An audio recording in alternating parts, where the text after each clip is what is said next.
The story is brought to us by Cincinnati.com. That's right, we're going to Cincy. And I want to know what y'all think about this one. I mean, I often see where people put no victim, no crime.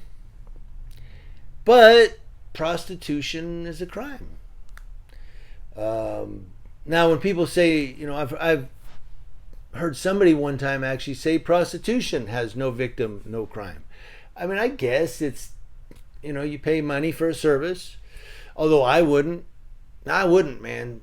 Some of them prostitutes, they got sulfuric acid up in there. It just melts. Like, whoa, where'd it go?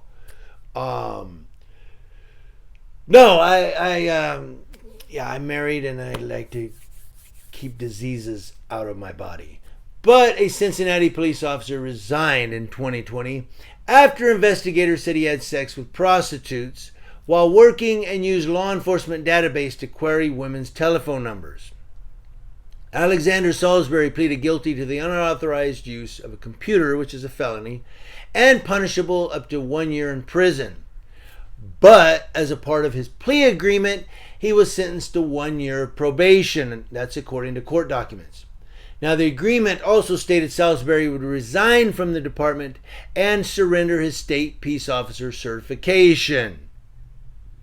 See, you beat the hell out of a guy with a nightstick while he's handcuffed, you get fired, and you move on to another police department. You use the computer database to find some telephone numbers so you can, you know, dish out a little money, get a little honey. You lose your police certification. That's how that works, boys and girls. The charges and resignation only came to light this week after a WCPO report stemming from broader public records requests. At the time of Salisbury's resignation, the Cincinnati Police Department did not issue any press releases regarding the accusations. Now, Cincinnati Police Union President Dan Hills said he believes the department should have been the agency to notify the public about this disappointing development.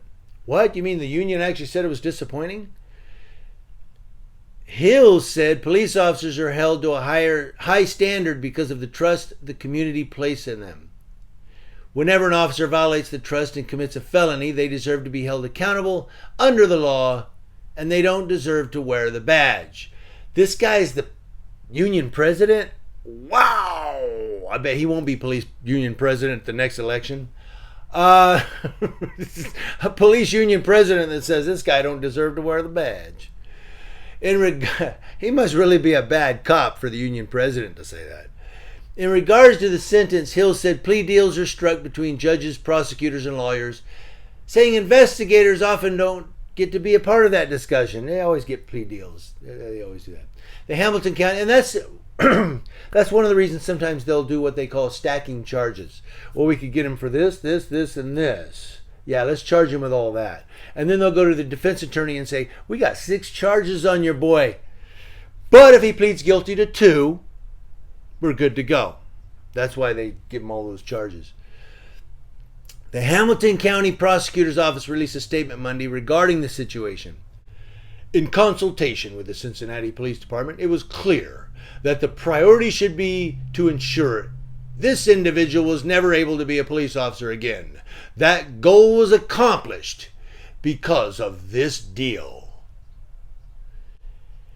And it goes down. It's a very lengthy story. I don't know why. It's just a guy that used a computer to get laid. It's really lengthy. I'll put a link to this story in the description box below if you want to read the whole thing.